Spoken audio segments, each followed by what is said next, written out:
Name the American general who commanded the largest army in the European theater. The army that landed at Omaha Beach. The army that broke out of Normandy.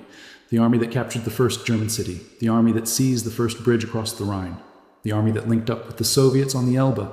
337 days of continuous combat from the beaches of France to the heart of Germany. You would think the man who commanded all of that would be a household name. He is not. Most of you, even the serious readers in this audience, had to pause just now. The name you're reaching for is not Patton. It is not Bradley. It is not Eisenhower. The man who did all of that, the man who commanded First Army through every major engagement of the war in Europe, gave exactly one press conference during the entire conflict. One, while Patton held court for the cameras and Bradley cultivated reporters over bourbon. This general simply fought the war and went home. His name was Courtney Hicks Hodges. And this is the story of the only man in the American Army to go from private to four-star general and command the largest fighting force in Europe, and then vanish from history as if he had never existed. A lot of you in the comments have been asking for this one, and some of you have personal connections to this story. I want to do it justice. To understand how a man can compile that kind of record and end up forgotten, you have to start where he started. Not at West Point, where the story of most American generals begins, and not on a battlefield, where the legend usually takes root. Courtney Hodges started in a grocery store in Perry, Georgia, stacking cans and sweeping floors, because the United States Military Academy had already thrown him out. Hodges was born on January 5th, 1887, in Perry, a small town in Houston County, Georgia. His father published the local newspaper. The boy grew up hunting quail and listening to a neighbor's stories about the Revolutionary War guerrilla, Francis Marion. Those stories lit something in him. He wanted to be a soldier. He got a congressional appointment to West Point and entered on June 16, 1904. He lasted almost exactly 1 year. On June 17, 1905, Courtney Hodges was found deficient in geometry and sent home. His class, the class of 1909, would eventually graduate George Patton, who had himself been held back a year for failing mathematics. The man who would one day command more soldiers than Patton ever did could not pass geometry. Family stories offered other explanations, that he had been hazed, that he had covered for another cadet's misconduct. The official record says he failed a math class. Either way, he was out. And what he did next tells you everything you need to know about Courtney Hodges. He did not give up. He did not pursue some other career. He went and worked in that grocery store for about a year, and then on November 5th, 1906, he walked into Fort McPherson, Georgia, and enlisted as a private in the United States Army, Company L, 17th Infantry Regiment. If West Point would not make him an officer, he would earn it himself. He rose to sergeant quickly. He distinguished himself as a marksman, placing second at the National Marksmanship Contest at Fort Niagara while still an enlisted man. Think about what that means. Here is a former West Point reject, a private, competing against the best shots in the entire United States Army, and finishing second. That is not a man who accepted failure. That is a man who redirected his ambition into every channel available to him. And in 1909, the same year his former West Point classmates received their commissions at graduation, Hodges passed the competitive examination for prospective officers, a rare pathway that allowed enlisted men to earn commissions through demonstrated merit. The exam covered tactics, military history, mathematics, and field exercises. It was deliberately grueling, designed to ensure that only exceptional enlisted men could cross the barrier between the ranks and the officer corps. On November 13, 1909, he was appointed second lieutenant of infantry and assigned to the 13th Infantry Regiment. The kid who flunked geometry had done something that almost nobody in the peacetime army managed to do. He had gone from private to officer on ability alone. I want to put this in perspective, because the significance of this path is easy to understate. In the early 1900s, the officer corps of the United States Army was essentially a caste. You went to West Point, or you came from a family with military connections, or you did not become an officer. The competitive examination pathway existed, but it was used so rarely that Hodges' achievement was described by contemporaries as, and I am quoting here, a very rare accomplishment at that time. The Army of 1909 was not looking for enlisted men to join the officer ranks. Hodges forced his way through a door that was barely open. If you are finding this valuable, subscribing genuinely helps. It tells the algorithm this kind of deep research is worth showing to more people. Now, back to Hodges. His marksmanship stayed with him for the rest of his life. He won the Florida State Rifle Competition with a perfect score. He was selected for the Army team at the Inter-Allied Shooting Competitions at Le Mans, France in 1919. Years later, he courted his future wife, Mildred Lee Buckner, a young widow of an Air Corps officer, by taking her to the firing range. He proposed after she shot her first bullseye. They married on June 22, 1928. That is not a detail I made up. That is the actual story. His early career reads like a who's who of future high command. At Fort Leavenworth and in the Philippines between 1911 and 1914, he served alongside George Marshall, the future Army Chief of Staff, and Henry Arnold, the future commander of the Army Air Forces. During the punitive expedition into Mexico in 1916, he worked as a scout platoon leader alongside George Patton and William Simpson, who would later command Ninth Army. The four of them, Hodges, Patton, Simpson, and Marshall, riding through the Mexican desert under Pershing in 1916, would all hold major commands in the next war, but only one of them would be forgotten. These men would spend the next 3 decades circling each other through the ranks, and Hodges would outlast or outperform most of them. But none of them would remember to mention him in their memoirs. Here is where the decision becomes indefensible, not on Hodges' part, but on history's, because his World War I record should have guaranteed his place in the textbooks. Hodges went to France with the 6th Infantry Regiment, 5th Infantry Division. The 5th Division was a regular Army division that saw some of the hardest fighting of the Meuse-Argonne campaign. Hodges rose from company commander to battalion commander, promoted to temporary major in June of 1918, and temporary lieutenant colonel by October. He fought at Saint-Mihiel in September and then in the Meuse-Argonne offensive, the largest American operation of the war, involving over 1 million American soldiers and lasting 47 days, near Brieul, France, on November 2nd through 4th, 1918. Just days before the armistice, Hodges personally reconnoitered the Meuse River under fire to find a crossing site and a bridge location. He organized a storming party and attacked German positions less than 100 paces away. The first attempt failed. He kept going. After 20 hours of continuous fighting, he got his men across the canal and drove them to the heights east of the Meuse. For this action, he was awarded the Distinguished Service Cross, the Army's second highest decoration for valor, along with the Silver Star and the Bronze Star Medal. The official citation credited his personal courage as the primary reason his brigade advanced. 20 hours of ceaseless struggling. That is the citation's language. This was not a desk general. This was a man who personally led an assault crossing under fire. And yet, ask anyone to name a Distinguished Service Cross recipient from World War I, and they will give you Patton before they give you Hodges. The interwar years are where the Army sorts its future leaders, and Hodges ended up at every important crossroads. He reverted to the rank of major after the war, as everyone did, and stayed there for 14 years. But he taught tactics at West Point from 1920 to 1924, which is remarkable for a specific reason. He was the first non-graduate of the academy to serve on its faculty. The man West Point had kicked out for failing geometry came back to teach the cadets how to fight. He graduated from the Command and General Staff College at Fort Leavenworth in 1925. He taught at the Air Corps Tactical School at Langley Field, logging more than 250 hours of flight time. Then he went to Fort Benning, and this is the part that matters most. From 1929 to 1933, Hodges served on the 33. Hodges served on the infantry board under Colonel Joseph Stilwell. This overlapped with George Marshall's tenure as assistant commandant of the infantry school, the period historians call the Benning Revolution. Marshall was systematically identifying and promoting the officers he believed could lead the Army in the next war. Roughly 200 future generals passed through Benning during this period. Hodges was right in the middle of it, and he won Marshall's approval. According to the Warfare History Network, Lieutenant Colonel Courtney Hodges served on the infantry board with Marshall. He renewed acquaintances with Omar Bradley, Matthew Ridgway, and Mark Clark.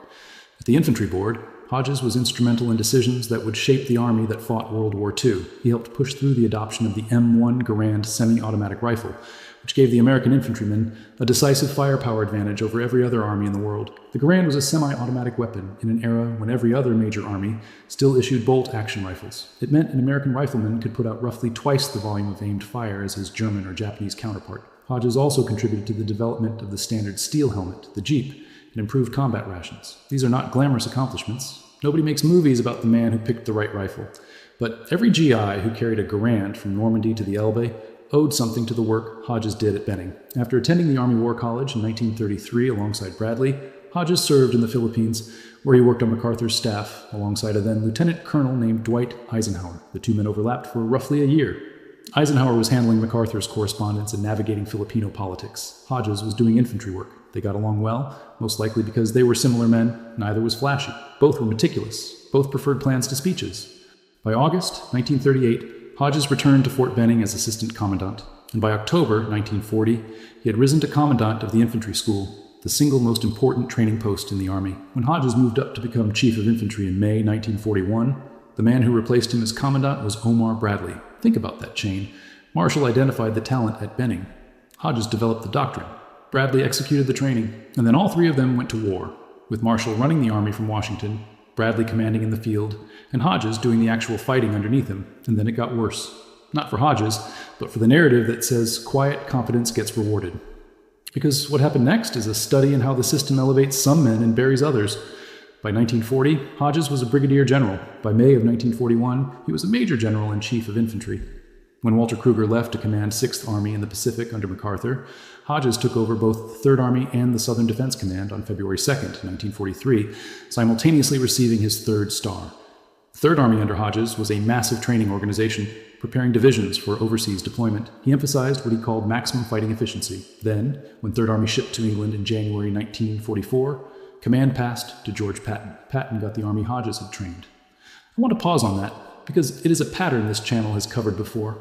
Kruger trained 3rd Army, Hodges inherited it and continued the training. Patton received the finished product and got the glory. The men who built the instrument rarely get credit for the music it plays. Hodges was appointed deputy commander of 1st Army under Omar Bradley. The arrangement was deliberate and planned well in advance. Bradley would command 1st Army for D-Day. Once enough forces were ashore, Patton's 3rd Army would activate, Bradley would move up to 12th Army Group, and Hodges would step into 1st Army Command. This meant Hodges inherited Bradley's staff, rather than selecting his own, a friction point that persisted throughout the war. On August 1st, 1944, at 0900 hours, Bradley signed over command. At noon, 12th Army Group became operational. Hodges formally assumed command of 1st Army. Think about what he was inheriting. 1st Army on August 1st, 1944, consisted of the 5th, 7th, and 19th Corps, controlling 9 divisions, approximately 250,000 men. At peak strength, it would command 18 divisions. This was the largest American field army in the European theater. And the man in charge of it had started as a private. But here's the thing about 1st Army's war. It was not the glamorous war.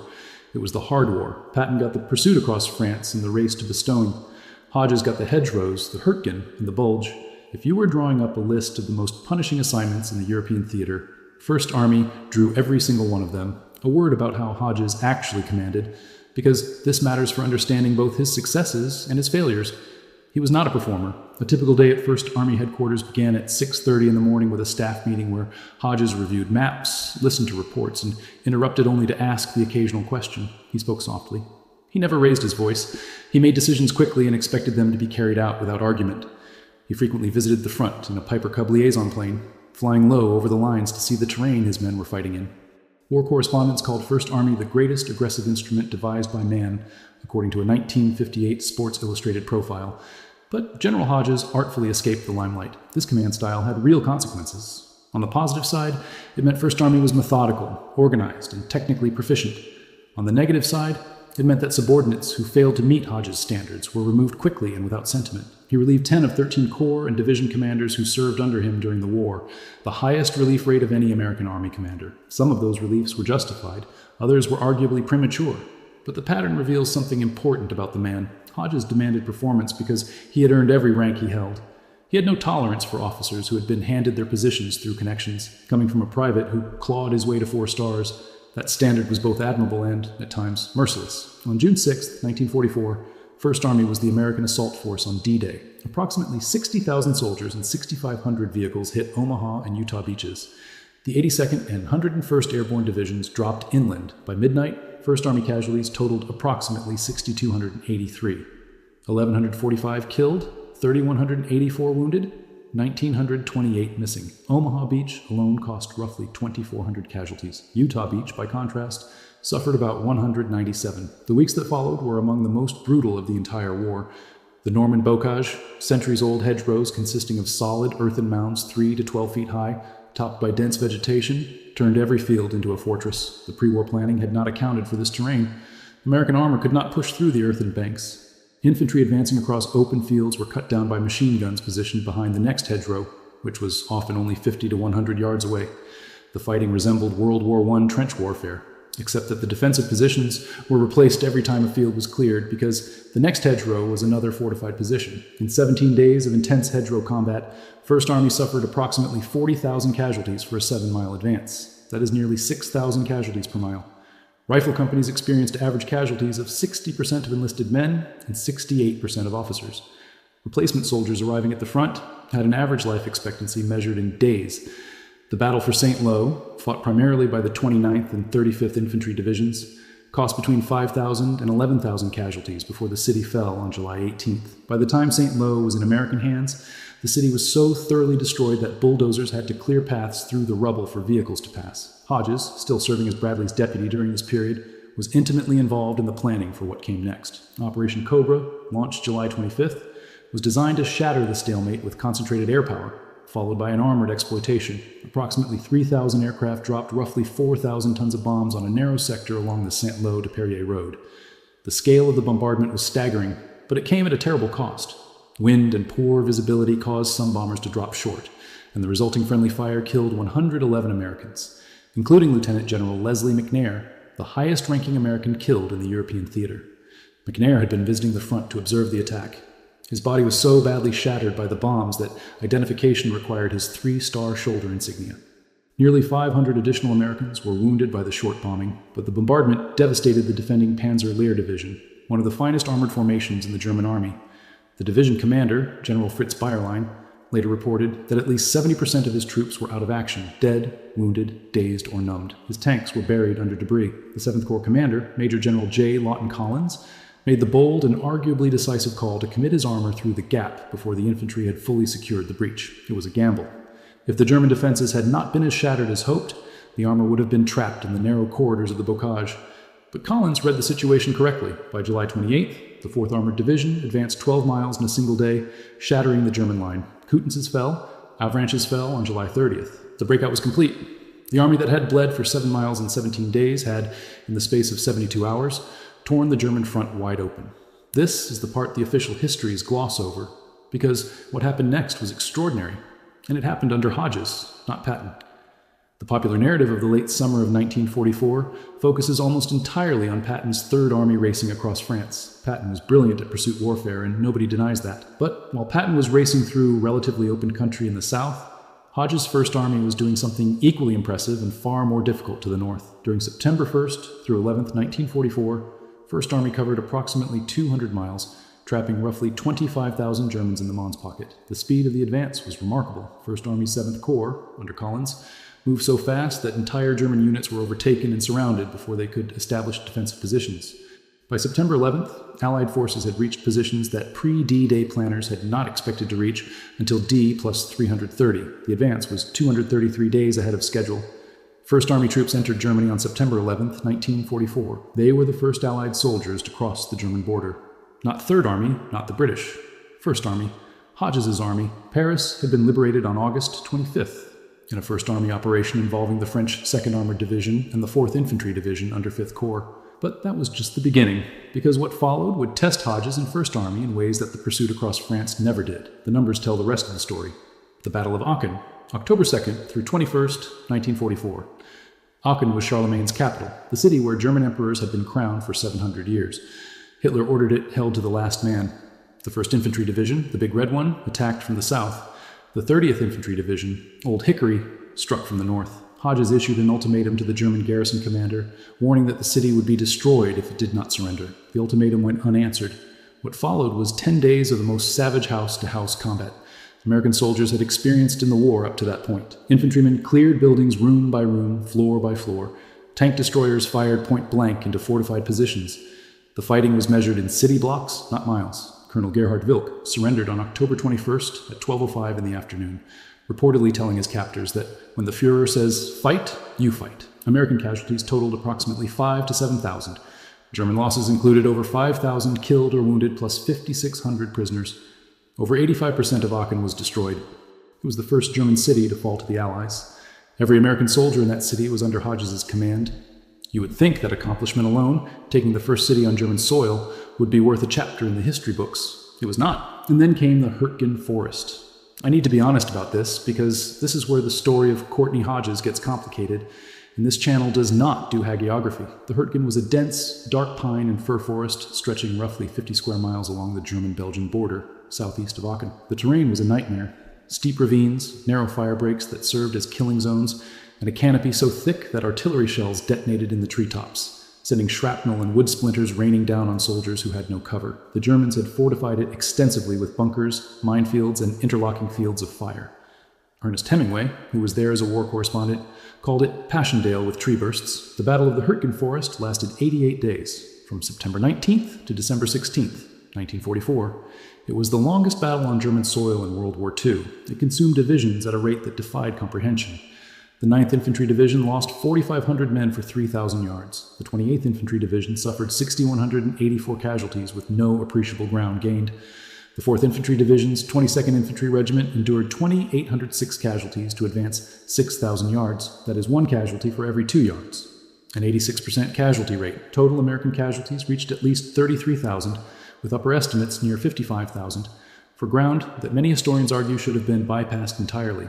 I believe the Hurtgen Forest is the darkest chapter in Hodges' command, and the evidence supports that judgment.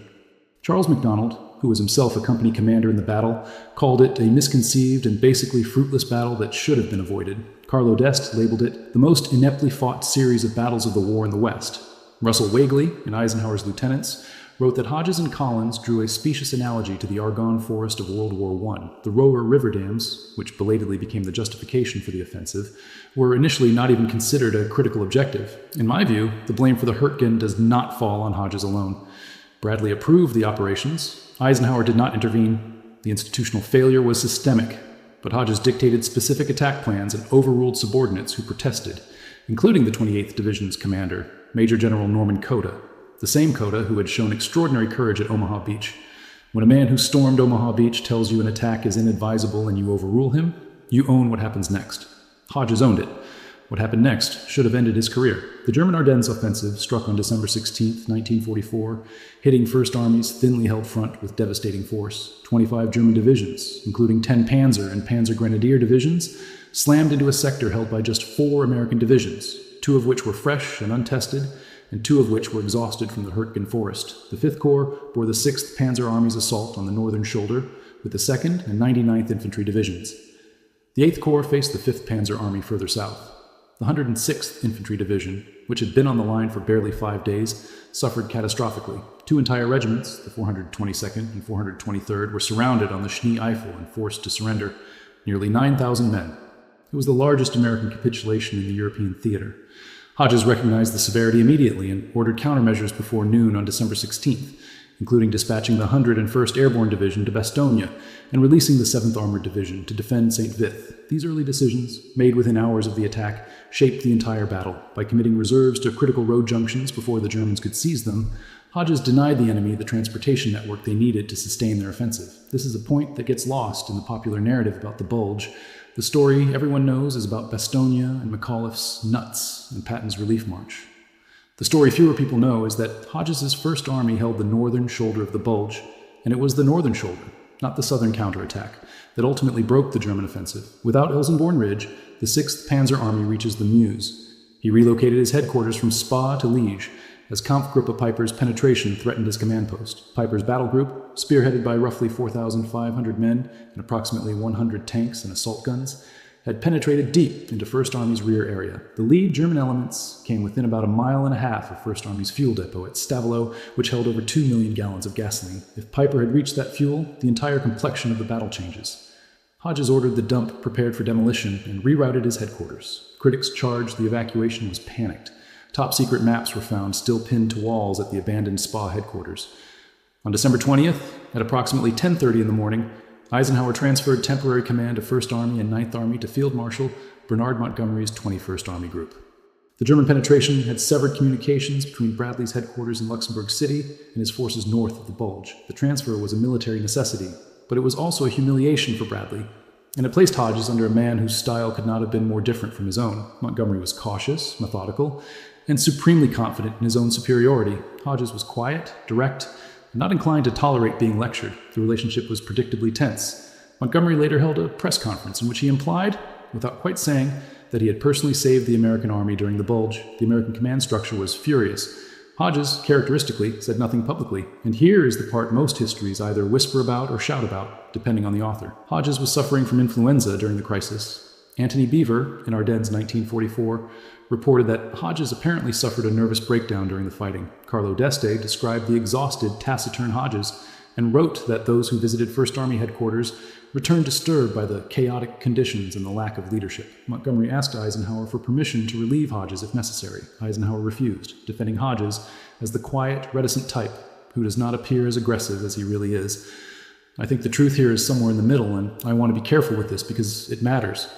Hodges was sick. He was exhausted. His army had just been hit by the largest German offensive on the Western Front. The Hurtgen Forest had already bled his divisions white before the Bulge even began. The 28th Division, which had been wrecked in the Hurtgen, was one of the divisions hit hardest in the Ardennes. These were not fresh troops. They were the survivors of one disaster being thrown into another. Much of the day-to-day command during the worst of the crisis fell to Chief of Staff Major General William Keane, described by contemporaries as a ruthless, driven, and humorless administrator nicknamed Captain Bligh. Hodges was never formally relieved. Bradley maintained confidence in him, and First Army held.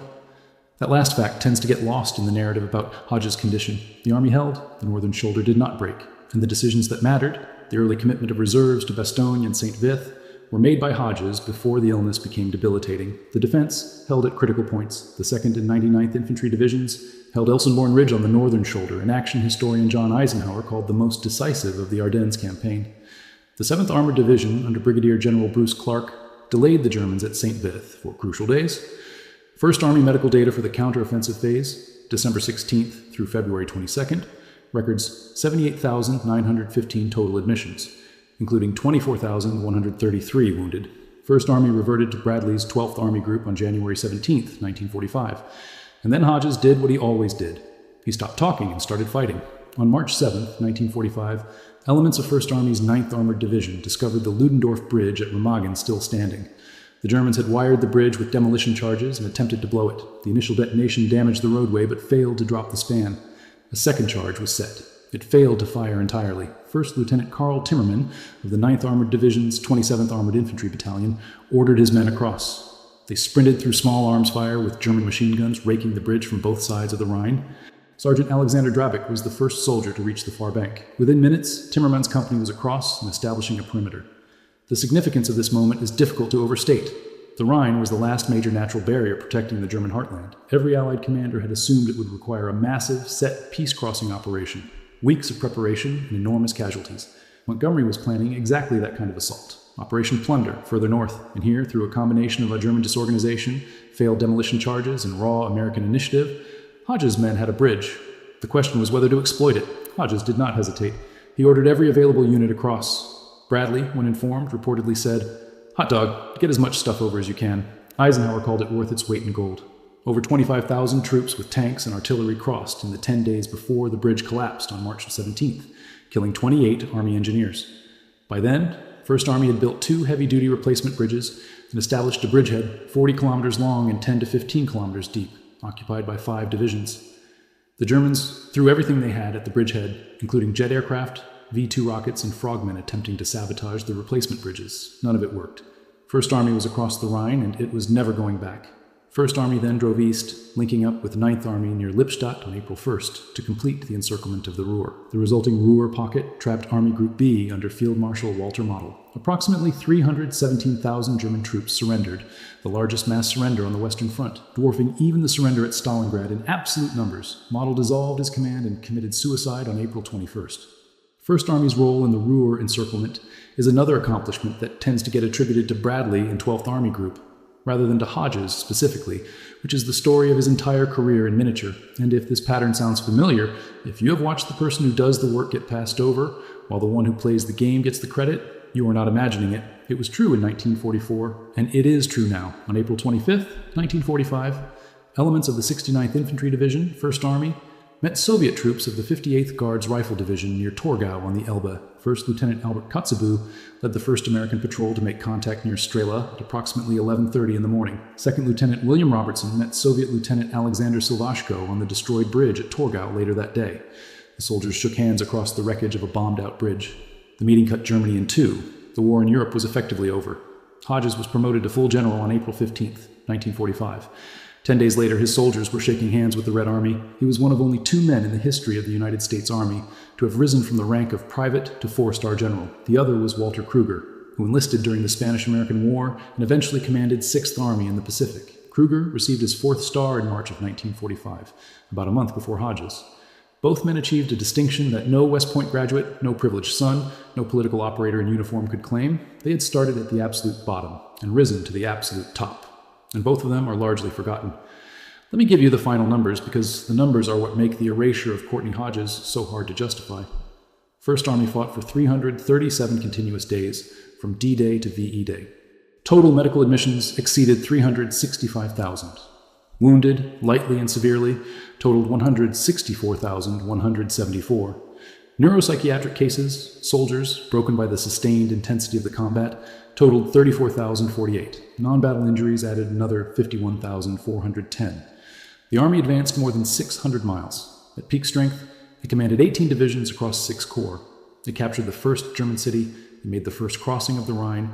It linked up with the Soviets. It fought through Normandy, the Bocage, the Siegfried Line, the Hürtgen Forest, the Battle of the Bulge, and the drive into central Germany. First Army also treated over 25,000 enemy wounded, a detail that speaks to the scale of the fighting on both sides. For comparison, Patton's Third Army operated for 281 days, 56 fewer than First Army. Third Army's after-action report, which Patton supervised, and which was designed to burnish his legacy, claimed to have captured over 1,200,000 prisoners of war, but that figure includes more than 500,000 processed after the German surrender. Soldiers who were walking into American lines with their hands up because the war was over. Subtract those end-of-war surrenders, and the comparison looks very different. First Army bore the full weight of D-Day, the Hürtgen, and the Bulge, 3 of the costliest American engagements in Europe, and still came out the other end. Third Army fought hard, and I am not diminishing Patton's genuine accomplishments. But Third Army was never asked to do what First Army did. The hardest assignments went to Hodges. The headlines went to Patton. That is not an opinion. That is the operational record. Omar Bradley wrote in A Soldier's Story that Hodges was a spare, soft-voiced Georgian without temper, drama, or visible emotion, left behind in the European headline sweepstakes. He called him a military technician whose faultless techniques and tactical knowledge made him one of the most skilled craftsmen in his entire command. I find it telling that Bradley used the word craftsman. Not hero, not warrior, not leader, craftsman. It is the kind of word you use for someone whose work you respect deeply, but whose personality does not lend itself to legend. And then Bradley wrote the line that, I think, sums up the entire tragedy. No other leader and no other armed force unit in World War II is entitled to greater credit than that which belongs to the quiet, modest General Courtney Hicks Hodges and his First Army. That is Bradley's assessment. The man who was directly above Hodges in the chain of command, the man who saw every report and every result, said no one deserved more credit. And yet Bradley's own book became a bestseller, and Hodges never wrote one. The man who said no one deserved more credit than Hodges went on to collect all the credit himself. I do not think Bradley did this maliciously. I think he did it because he showed up, and Hodges did not. That is how it works. Eisenhower told Marshall in December of 1943 that Hodges was exactly the same class of man as Bradley in practically every respect. Wonderful shot, great hunter, quiet, self-effacing, thorough understanding of ground fighting. Eisenhower also noted that Hodges held the Distinguished Service Cross for personal valor, a credential Eisenhower himself did not possess and never would. Later in the war, Eisenhower complained to Marshall that Hodges was not getting credit in the United States for his great work. The Supreme Commander recognized the injustice even as it was happening, but Eisenhower did nothing structural to fix it. He did not order the press to cover First Army differently. He did not push Hodges to hold press conferences. He noted the problem, sympathized with it, and moved on to other matters. That, too, is a pattern this audience will recognize. Yet, in Eisenhower's personal ranking of 38 senior officers at the conclusion of the Bulge, Hodges placed 11th, behind Bradley, Patton, Clark, Truscott, Collins, and Patch. 11th, the man who commanded the largest army. 11th. To be fair to Eisenhower, these rankings were meant to assess potential for future command, and factors like age and health played a role. Hodges was 57 years old at the time, older than most of his peers, but 11th still stings when you look at the combat record. I need to give credit where it is due and criticize where it is earned. Hodges was not a perfect commander. The Hürtgen Forest alone disqualifies him from the first rank. He relieved 10 of 13 corps and division commanders who served under him, the highest rate of any army commander. His chief of staff, Keane, wielded enormous and sometimes destructive power. The staff projected a negative attitude toward First Army units that, according to some accounts, manifested itself in blind stubbornness and ultimately resulted in heavy casualties. Max Hastings wrote that Hodges lacked tactical imagination. Those are serious charges, and the evidence supports at least some of them, but the reverse is also true. Hodges was technically brilliant. He understood infantry warfare at a molecular level, from the squad to the field army. He had personally led men in combat, something neither Bradley nor Eisenhower could claim. He had risen through every rank the Army offered, from private to four-star general, a distinction shared only with Walter Kruger. He gave one press conference in the entire war, not because he was incompetent at public relations, but because he genuinely believed the work should speak for itself. The problem is that in the American military, in any institution really, the work does not speak for itself. Someone has to speak for it. Patton spoke for himself constantly and brilliantly. Bradley cultivated Ernie Pyle and got the GI General label, which this channel has examined at length. Eisenhower had the entire Supreme Headquarters apparatus generating his narrative. Hodges had nothing but results. And results, without a narrator, fade. Robert Citino wrote on HistoryNet that First Army was the first to cross the German border, the first to cross the Rhine, the first to close to the Elbe. And then he wrote the words that I think should be the epitaph for this entire story. Compared to all those books on Patton, no one writes books today about Hodges, or his genius for war, or the fighting qualities of his indomitable First Army. And then 4 words. The 4 most important words in the entire article. Those 4 words were simply this: they should. After VE Day, Hodges and First Army were assigned to the Pacific for Operation Coronet, the planned invasion of Honshu and the seizure of Tokyo. Both Marshall and Eisenhower recommended him highly for the assignment. MacArthur accepted him. He was to lead all ground units deploying from Europe for the final assault on the Japanese home islands. Think about that for a moment. The American High Command looked at every general available and decided that the man they wanted leading the invasion of Japan was the same man who had led First Army from Omaha Beach to the Elbe. That is not the resume of a forgotten figure. That is the resume of a man the Army considered irreplaceable for the hardest jobs. Japan surrendered before the invasion occurred, but Hodges was present aboard the USS Missouri on September 2nd, 1945, for the Japanese surrender ceremony.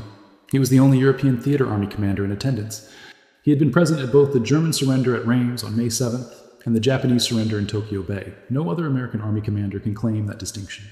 He witnessed both endings of the war. He commanded First Army at Fort Jay on Governor's Island, New York, and later served as military advisor to Sir Owen Dixon, United Nations mediator to Kashmir. He retired in March 1949 after a 43-year military career, spanning from private to 4-star general. He lived quietly in San Antonio with his wife and his guns, far from Washington, and further from the lecture circuit that sustained the reputations of his contemporaries. Bradley wrote a best-selling memoir. Eisenhower became president. Patton died before he could write his, but his legend was already cemented. Hodges wrote nothing. A 1958 Sports Illustrated profile found him at age 71. Still an active hunter, described as a quiet, wise man to whom the nation will always owe a debt of profound gratitude. He died on January 16, 1966, at age 79, and is buried at Arlington National Cemetery, Section 2, Grave 8, 90A. Nathan Prefer, writing in World War II, History magazine argued that First Army was the workhorse of the Great Crusade and fought the hardest battles, sustained the highest casualties, and gained the most ground of any of Eisenhower's field armies. John Greenwood, who edited the Sylvan Diary, the daily record kept by Hodges' aides, called him among the least known yet most important American generals of World War II. The Sylvan Diary itself, published as Normandy to Victory, remains the single most important primary source on Hodges and his army. And it is a book that almost nobody outside of serious academic circles has read. This was not just about Hodges. The American Army in World War II had a structural problem with recognition. The men who were best at fighting were often the worst at generating the narrative that history requires, and the system rewarded the narrative. Patton is remembered because Patton performed for the cameras. Bradley is remembered because Bradley cultivated Ernie Pyle and got the GI general label, which this channel has examined at length. Eisenhower is remembered because Eisenhower was the supreme commander. Hodges is forgotten because Hodges believed, sincerely and incorrectly, that 337 days of combat, the first crossing of the Rhine, and more than 164,000 wounded would be enough. They were not enough. They were never enough. There is no major biography of Hodges that has reached the mainstream audience.